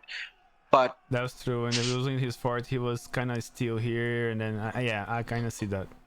I mean, from my point of view, if you were talking about who was definitely ahead in that game, I don't think that Ethiopia had a mass that India could deal with. Even if he would have, let's say, popped 10 more sepoys and double Minutemen, he wouldn't have been able to deal with that mass anymore from Ethiopia. That's also true. That was EG anyway, but it is not up to us, and whatever they decide, it is what it is. That's a very unfortunate. Things happened, and you do need to think what to do next. He did have the TP line there, but he lost the Agra. He had a stable, couple of Zambaraks with help with the Chotels. It could have been a little bit different, I don't know. It could have still been a game, Corona, you're right, but I mean, to say that we were in a 50-50 split here, that would be an exaggeration, definitely. I would say that at this point, Rohbrot was quite far ahead. I think so too, but it still would be... It wouldn't just end right now, for sure. No, it wouldn't have been over, but again, this is a decision that I would not like to make. That's why I'm not a tournament moderator here. Thank God. It's a decision that Giggs and Joshua are going to have to make. Yeah, this at match point, the 3-0, while Ethiopia was ahead and pushing the base. This is if it was over to me, this is over.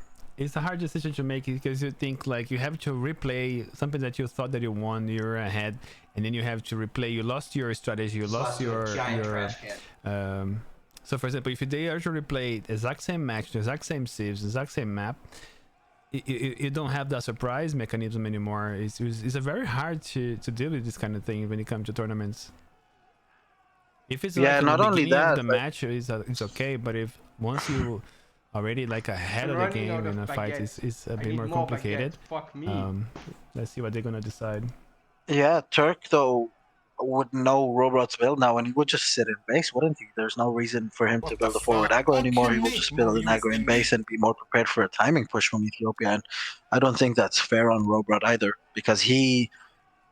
And if we have to look at it from an objective standpoint, he is the player that came more prepared for the series.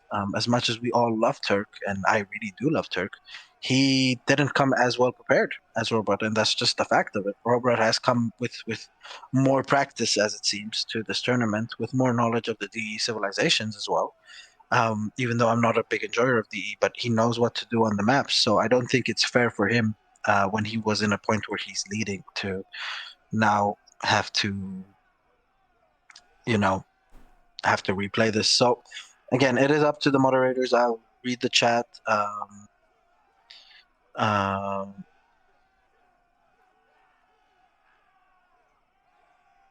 Yeah, they're discussing whether it needs to be replayed or not, and we will give an update on whether the stream will continue or not, and the series itself.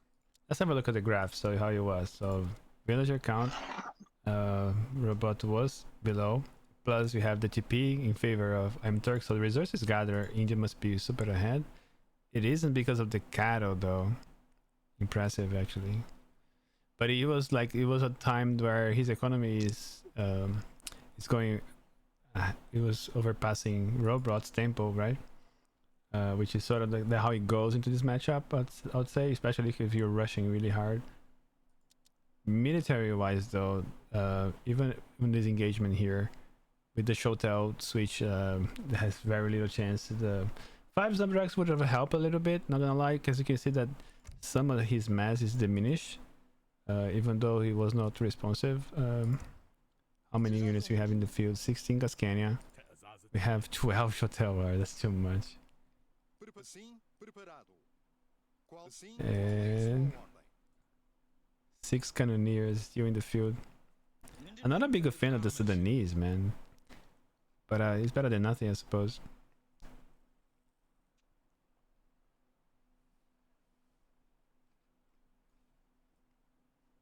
If there aren't many cows left, he used the big bennies, and he has how many cows he has? 3 yaks. He still has a big benny to be sent as well. A lot of shipments here. Sudanese he sent a lot of military. H2. All right, it's looking at the moment like we're going to have a replay of Game 4. Okay, that's fair. Rather than replayed from the saved point of view. I mean, that's big ups for Rohbrot for that, because the final decision lay in his hands apparently, and he decided that he wants to replay the game. He wants the series to end in a better vibe. So big ups to Rohbrot for that. Let's go. Yeah, very very very fair player like from Rohbrot. Yeah, he's on 3-0. I think he's feeling confident, and also he wants to end this in a fashionable way. Right. So I mean, Caverna, you're a better man than me, because if it was up to me, I'm saying either we restart from the save point, and if there's no save point, I'm taking the victory because I want to go to the finals. But then again, Rohbrot is a very nice guy, as we said, in 2 very likable characters, right? Yeah, that's true. Let me see here if they type it in here. Rohbrot.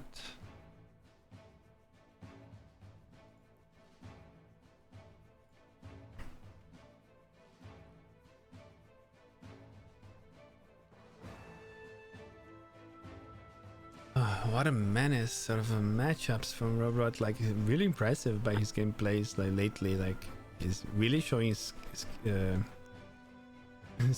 how he's prepared for these matches and the map and everything. Yeah, he has incredible growth so far.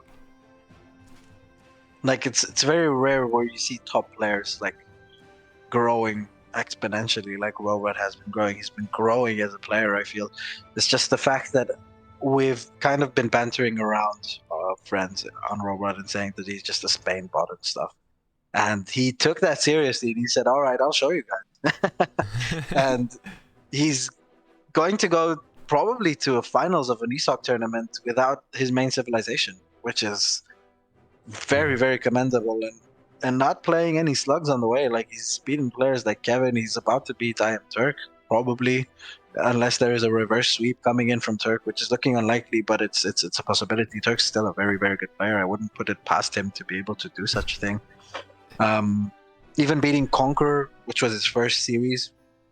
Conqueror, very strong player as well. Yeah, he hasn't faced any bad players so far, and he hasn't let anyone take more than 2 games off of him yet. So yeah, also iamturk also did an amazing job against Chef Sudist. I mean, it was close games. It was a 4-3 against Chef Sudist. He played, but taking a win from King of Osmane was really insane. iamturk do deserve to be here, and I think iamturk is coming back. It is strong, and I think that probably if it does lose this one, in the next tournament to come, iamturk is gonna be something to wreck with, and I think he just got a little bit more used to the new stuff that's coming up in DE, and gotta be more used to the pushes and the new build orders that people are coming up with, and I think iamturk could be top game again. Yeah, we have the 4th game already, Caverna, as it stands. So they have already hosted it. Just as I saw, Ronaldo is a huge opportunity in extra time. By the way, for those who are interested, France versus Portugal is in extra time. Game is still at 0-0. So France have still not scored a goal from open play yet. This tournament's ridiculous, and they're in the quarterfinals. But yeah, there we go. We have it. Take it away, Caverna. All right, so you're back here where we started. We have Ethiopia versus India. We are in Mongolia, right? Yeah, it is.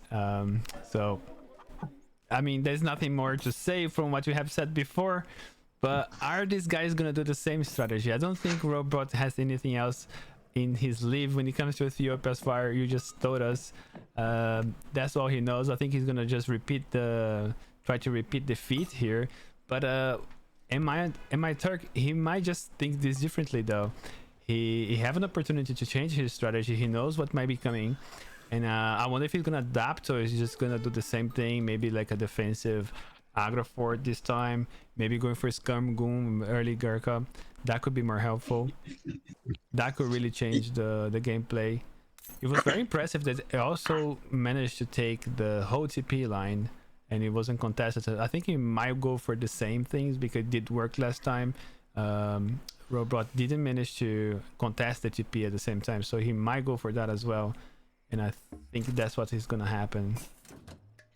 Yeah, Rohbrot did mention that he does know how to pull off the FF, so that's always a possibility. But man, I feel bad for Rohbrot for having to replay this, honestly, because even though yes, it was his decision, but his whole game plan has kind of gone down the window now, hasn't it? Not only do both of them kind of know where all the livestock went, where very nice steal there by Turk from one of the cows. Every cow that you steal from an African civ, imagine that's like 200 resources you take away from them that gets like put in their bank instantaneously. But not only that, like now Turk is probably going to go with a defensive aggro, unless he is a member of the Integrity Club, and he's going to do the same strat as well, and just trying to,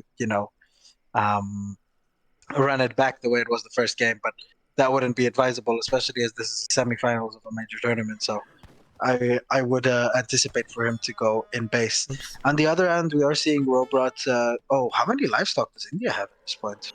That's 10 yaks. So he has 4 more yaks than last game. Caverna, this is really big. It is not liking this, man. This just feels wrong. It really does. I know I'm going on and on about it, but it doesn't feel right. This is definitely a handicap right here. Having India have 4 more yaks, and Rohbrot is yet to find that next yak, So, regardless, 70 wood treasure being picked up by India here, pretty big for them. Going to see a 14 village up from India as well. Not going to chop for any more villagers. Probably going to go for an aggro fort again, whether it be in base or forward. And I think Turk learned his lesson that you cannot outmass Ethiopia in H2 as India, especially not early on in H2, where Ethiopia is really going to be able to excel with those Red Sea wagons. So I'm interested to see where this is going to lead us. Now, we are seeing a treasure contention right now. If we zoom in a little bit to see who is going to grab the treasure first, Rohbrot is going to try and kill that elephant, and he's going to get the last shot, but the Indian explorer goes down first, and that is another 75 wood being added there for India. He can even queue another villager right now. That is, what, 145 wood in wood treasures for India. And there we go. We do see the forward aggro. So we do have a member of the Integrity Club, and now I feel a little bit less sad for Rohbrot for having to restart this game. So very nicely going to go ahead and do another forward aggro build. Probably going to try and go for the TP line as well. But Rohbrot scouting that forward aggro will know what he will have to do to counter it, because let's be honest, he almost won last game. Were it not for the crash, he would have definitely won. And he knows his build works. And how many times have we seen different builds going up against each other on the ladder at the same time over and over again and just working because the build is just better. Even if you know what your opponent's going to do, you most likely know Spain is going to FF every time, and it works for Spain because it's very hard to counter. A Gurk opening though, that might change things a little bit. It might go into iamturk's favor, but he's not going for the TP straight away. I don't know if he did that in the last game. It felt like he had those TP pretty fast. He opened with 700 wood, so he probably didn't open with a TP. He just built them while he was gathering up his crates. Okay, then maybe that's what it was. And then waiting for the quills worth of. Oh my God, we're seeing a sacred field from India, and we're seeing an upgrade for the cows as well. So wow. This is a couple of XP, well, a couple of TPs worth. If we click on a cow, I wonder how much XP is generated per cow. So we have a 0.10 XP from each cow, and he's got 10 cows. So that's like what the equivalent. TPs. Yeah, that's insane right now. The XP amount that India is getting. He's shipping a 700 coin, and he's already got another shipment in queue right now. Rohbrot, Turk has, and he's going to go for the sepoys again. I wonder if he's going to be as aggressive as he was trying to be last game. But if we look over at Rohbrot is already aged up. He's probably aged up with the Sudanese again. He's shipping the 700 wood after he shipped the Big Benny. And those two Red Sea wagons are on the floor already, building up his barracks. And he's probably going to go into the same build he went before. Can we check on the granary if he's already gotten his steel traps? He did get his equivalent of steel traps.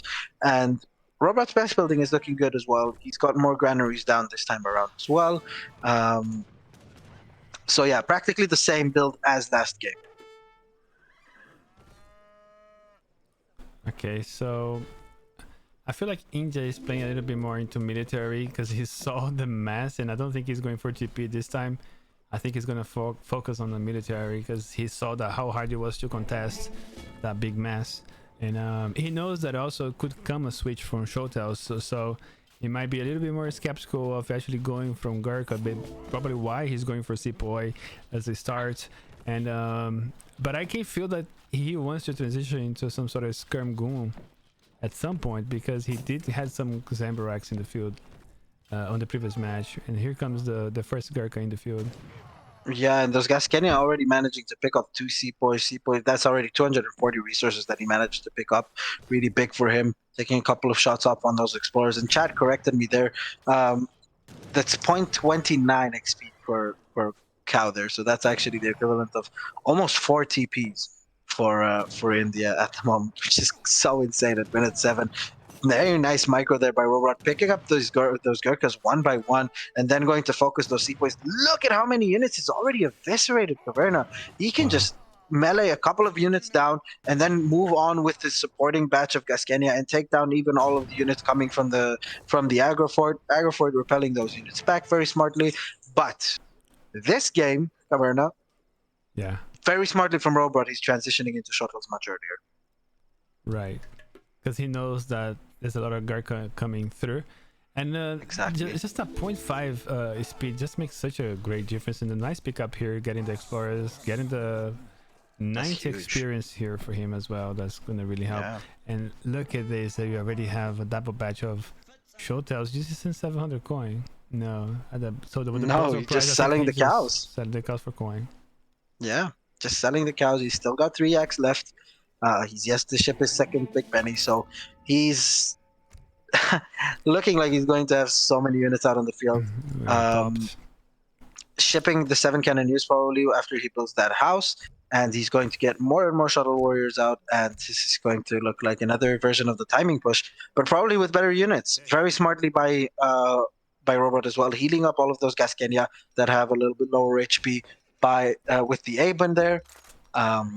And he's going to be attacking that aggro fort with full HP units. Whereas India, again, is going to succumb to the same mistake he had last game, probably, where he just doesn't have enough units. And you called it, Caverta. We're going to see kind of a Skirm Goon composition, but sadly enough, Skirm Goon doesn't cut it versus Shock Infantry that well. Shock Infantry, with their very small hitboxes, can path very, very well on top of skirmishers. And Zams just, they aren't effective enough as goons in H2, where you have... Yeah, you have a smaller mass of them, and these shuttles are just going to absolutely ram everything in front of them. They don't care about anything. They're going to go in and they're going to kill even the Zams if needed. Especially because of their speed, they just been able to catch up with everything. So this is a mass to wreck with. It's really going to be high intensive macro here for iamturk, and I don't even know if it's going to be possible. Yeah. Not waiting for the musks, and it's losing a couple of. There we go, nice pull here.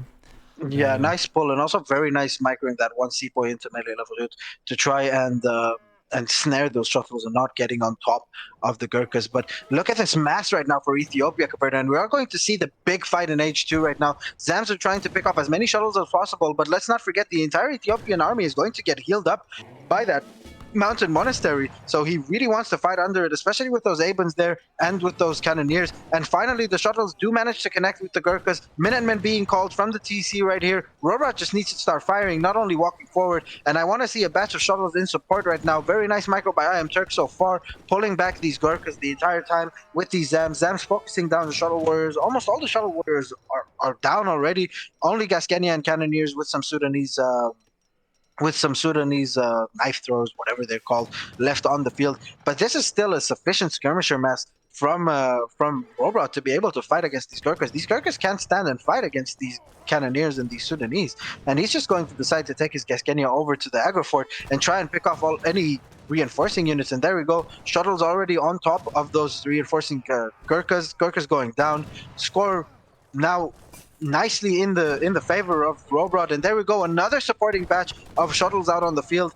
Very nice amount of Zambareks though to be able to fend them off, and the shuttles are going to engage with the Zambareks. They're going to try and snare them, but Zambareks again 7.5 speed, very hard to snare such a unit. And the plan here from iamturk is just to snare this forever, just to kite this forever. But Rohbrot very nicely splitting his army, putting his Explorer in melee to try and catch up to that army.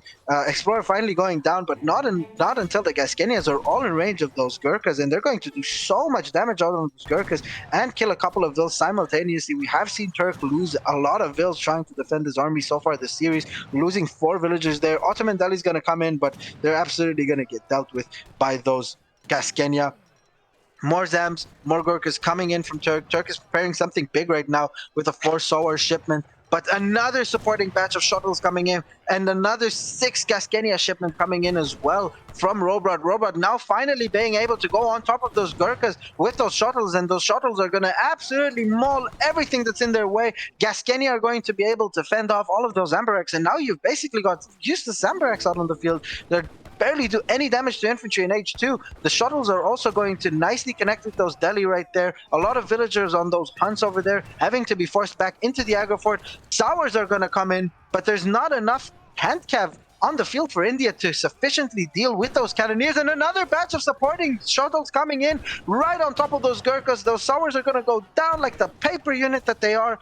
Delhi are finally connecting with the Abas gunners, so they're going to be able to do some good damage over there, taking down 2 by themselves. But Gascania and Shuttle have done so much work so far this game, Caverna. So many Indian units have gone down trying to defend this base, and so many Indian units are idle right now. 10 idle vills in the TC. Other villagers are trying to redirect their resources from the aggro fort, and look at how well Rohbrot has been playing this game so far. Turk has done an absolutely great job of trying to micro around, but there's so much mass from Ethiopia. It's so overwhelming.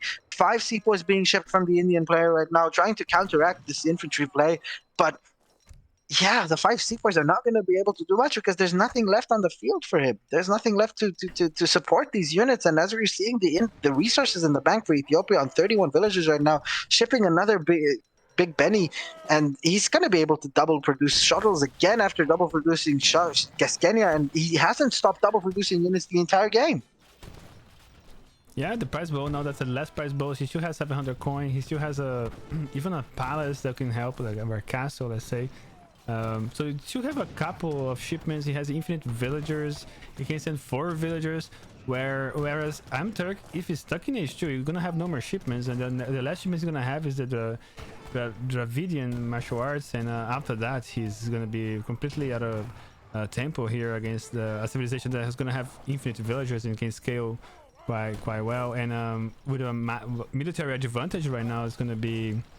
The score reflects that, and it's a really struggle here for iamturk to survive this push. Yeah, Zambaraks right now being met by those Sudanese dervish. They are not knife throwers. Excuse me for my little mishap there. And look at how little damage. Look at how long it took those Zambaraks to try and kill those dervishes. A lot of them are low HP right now. They only do 19 damage, which really is much the same as a Karolian in H2, but they don't even have the same rate of fire as Karolian. So Zambarak's really not a unit you want here unless there's shuttle on the field. But then again, India doesn't really have all that many options for defending against big cav switches in H2. A lone Gurkha walking there, going to get picked off by all of those hunting shuttle. Look at that great macro by by Rohbrot queuing up 6 villages at the same time. Shipping coin behind this. An age up here? Yeah, that's what I was thinking. He's going to try and age up right now to the next stage. All of those villagers transitioning because there's no huts left anymore for him out on the field. So it's quite a vulnerable time for him to try and age. But he's got the H2 mass to defend his age up, right? And once he ages up and he manages to get his big cannon out, it's going to be very, very difficult for India to deal with. Let's check India. He's nowhere near aging. As you said, he's shipping Dravidian martial arts. He is going to get the Baghdad ASAPs from the Ottoman consulate. Sadly, he didn't switch. I would have rather him switch the consulate and just get the Brit Musks, right? But then again, he's building like a mass of Zamp, so he can now focus more onto the Gurkha, which is probably what he probably should have done a little bit earlier.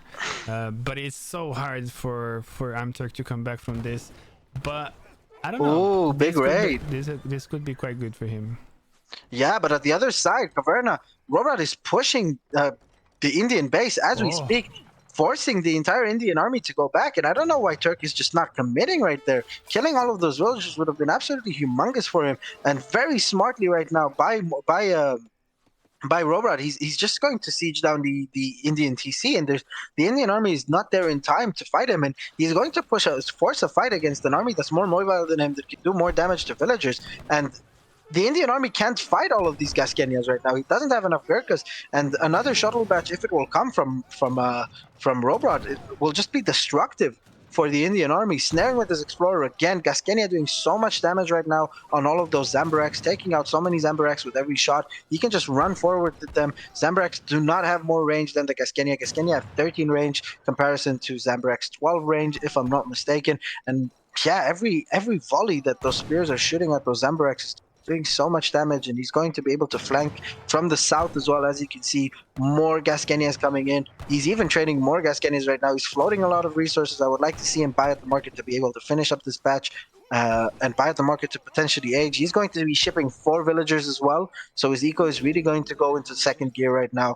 44 villagers for Ethiopia right now. Not a lot of livestock left on the map, but he is going to be able to age up almost whenever he wants to. Going to try and pick off all of those Indian villagers right now on those hunts, because India is also out of hunts at this stage in the game. Finally switching to British consulate, going to get the British red coats soon when he's going to have the export for it. Sadly, he wasted the export on the Baghdad, on the Baghdad ASAPs. And yeah, this is looking like such a dominant position for Rohbrot again. Yeah, so now that it comes to a point where the cows no longer have an effect, as long as he ages, then he'll be okay. But if he doesn't get to go to age 3, then that it's going to be into Rohbrot's favor. And let me see if Rohbrot's going to save in the shipment right now. No, he isn't. He's sending villagers. Rohbrot is macroing for Falconets. What? He's macroing for falconets. Look at that macro. He's just gonna buy the food, I suppose. Probably in pure Rohbrot fashion, he is. Ooh, but they do see each other's builds over there, right? So the first one to probably get up there and try and force those villagers all of those resources is going to benefit from it a lot. iamturk on the other hand manages to get a nice Skirmgoon composition out on the floor, but there's just not enough skirms, is there? And as you predicted, Caverna, perfectly, he has bought the food to age up, and he is aging up right now, probably with the Portuguese, if I'm not mistaken. Let's check. No, he's going to age up with the Somalis. Very smart. He's going to get a lot of Somali Isa warriors to be able to deal with these Amberx even more effectively than the Gascanias. They have range multiplier against all cavalry. Yeah, I feel like Rohbrot just have to fork the Gurkha in this, not worry about the Zambrax as much. Because that's what really hurts. But look at that. He's just having a lot of pickings here with the Zambrak with that 7.5 speed. Managed to get some of those Gascania. They coming over here to those villagers that we have. Oh my 9 god. Hindu villagers here. I don't know if it's a good engagement for Rohbrot. Maybe he wants to use his own villagers as a shield. Yeah. Zambraks don't do any damage to villagers almost, let's not forget. They have negative multipliers by 0.5 and they also have 19 attack only. So they're going to do like 8 damage a pop to villagers, which is really nothing. So the Gascanias do way more damage to vills. He would like to take this trade, Rohbrot, especially as he's aging. He knows if he can take down a lot of the Ethiopian economy right here. With so many resources stacked, he can get another shuttle batch if he wanted to, maybe another Gascania batch. He's doing so much damage. Also, let's not forget, you cannot kite Gascanias with Zambrax because Gascanias have 1 more range. Right, once you shoot, you're gonna also have losses, right? And they can run away, but definitely the Gurkha cannot run away. So that's what I was saying. Like, he just needs to focus the Gurkha, because then once the Gurkha is gone, what does Zambrax gonna do?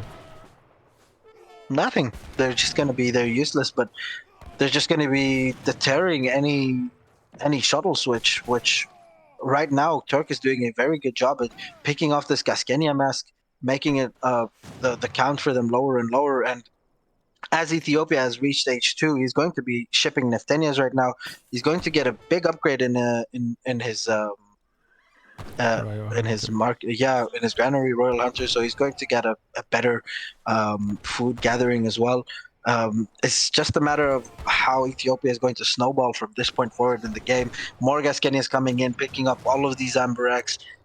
Veterancy upgrade coming in for Gascanias and shuttles. And yeah, this game is looking all but over. Let's see how India economy is doing. So yeah, he's not gonna have enough coin. He's quite far behind, 2 shipments behind, and age behind as well. So that's, I don't know how he's gonna keep up. I think now in the next 2-3 minutes we're probably gonna see very strong units from Ethiopia, and it's gonna be a big deal here for Turk. Look at this score. We have 7,000 score ahead now for Rohbrot. Yeah. And he's producing out of 1 barracks. I wonder if that other barracks has been taken down earlier. That Warhut, excuse 18 me. 18 villages though. That's Yeah, but as we said again, he's not going to be able to do any damage. Look at how little damage they're doing. But the These Ambrax, that villagers. Yeah, wow, a lot of Gurkhas here. You're right, and he's also doing a solar switch. And at the moment, there's double production of Gascania of Neftenia, on the field from Rohbrot. So it's gonna hurt losing all of these villagers, but then again, Turk has to really be careful not to overcommit and lose all of his mass trying to kill all of these villagers. Neftenia doing a great job picking off these sowers together with the Isa warriors. And Rohbrot is kind of stuck here. He doesn't know what to do. Should he try and go save his villas, or should he try and go for the Indian villagers? And very nicely by Turk, he's keeping himself in the game with this humongous raid. That's true. I think he gonna equalize a little bit the villager count, because India's on 31 villages and Rohbrot's on 35. Because Rohbrot has been picking up quite a lot of villages as well for India, and India does get a 1 extra villager for every shipment. So having Ethiopia still ahead in villages shows that Rohbrot is still quite far ahead. Oh my God, Caverna, we are seeing a big engagement. We are seeing a supporting 5 batch of shuttles and more 9 shuttles being shipped right now. All the anti-cap from India is down. I repeat, all of the anti-cap from India is down. And now Gurkhas are fighting against Neftenia. Neftenia are so much better right now in H3 against those H2 Gurkhas. And those shuttles are going to come in just to put the Yes. icing on top of the cake. For the last big fight of this game, they're going to clean up the entire Indian army. And there we have it, Caverna. GG. Rohbrot has taken the series 4-0 with an exciting game on Mongolia. Very nice.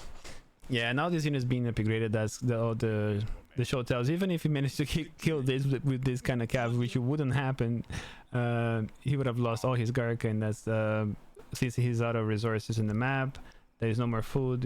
What you're gonna do? That is a hunt here. He probably missed when he probably started gathering this coin just now, right? But yeah, that was a game. Amazingly, Rohbrot managed to do it again over the same matchup, even though your opponent knows exactly what you're going to do. And I think iamturk is still.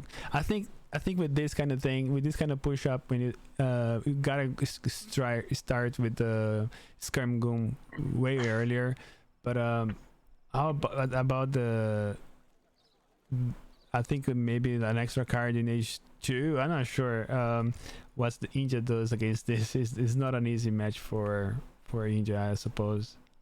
Definitely not. It's a matchup that only H2 heavy civs can counter well. I would say Sweden, Brit, those kind of civs, they do quite well against this Ethiopia H2 push. But a civ like India that doesn't really have all that many units out early H2 does struggle with this build quite a lot. Yeah, and he survived way longer. He didn't go for the TP. He didn't go as greedy, and I think that kind of hurt a little bit. Had he had the Skirm Goon comp early on with the TP on top, that just been the ice on the cake for iamturk, and he probably would have survived this. And it's probably the way to go with the economy start for India. Probably would be the best option, like he had planned on the first. Match, because he did survive quite well at the beginning with he was putting actually pressure into Rohbrot's, but you can see how Rohbrot adapted as well with the early showtale, like you said in the beginning.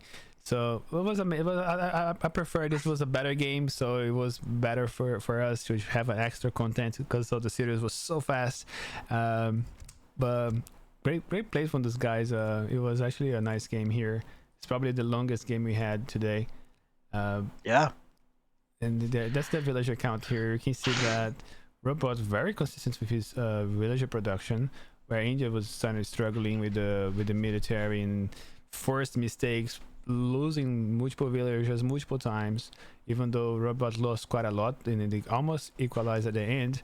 But if you look at the resources gathered, because he had more villagers in the field for longer periods of time, Rohbrot did gather him by quite a lot, by 5,000 resources. He also had the cattle.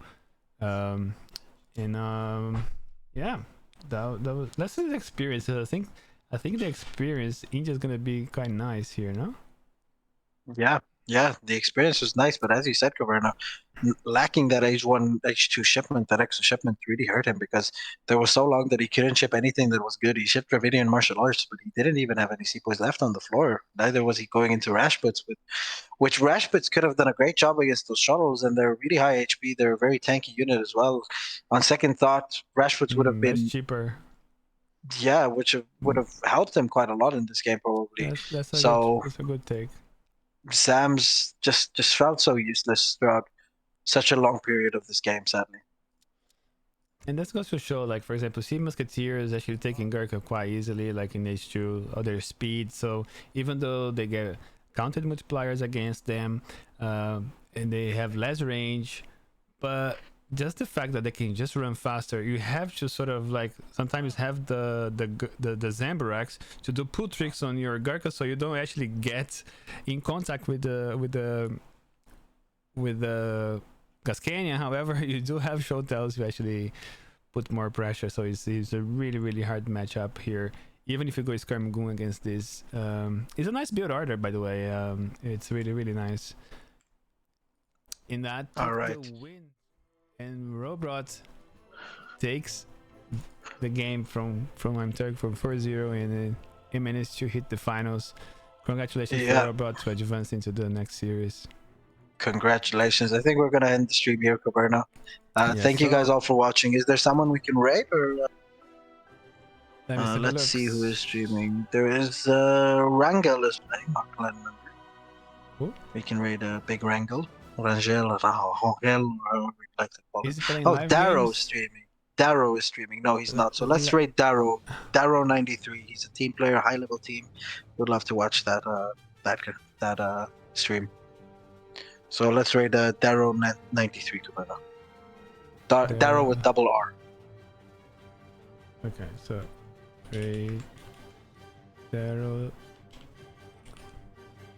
what? 93. Yeah. All right, we are on the progressive raid. Thanks everybody for sticking with us. Congratulations once more for Rohbrot. Thanks Jake for the cast, and in behalf of ESOC, thanks for everybody for sticking with us. And Sunday we're gonna have I think we're gonna have let me just give you an update on that. The second semifinal, yeah. EZ Correct. versus Frontline. versus Frontline. Yeah. That's gonna be All right, amazing man. as well. All right, GG's. Thanks for the cast. GGs. Thanks guys. Bye bye. Bye bye. All right, nice one, Caverna. I'll Nice one, send you over buddy. to Rohbrot and Batu. Let's go. Let's go.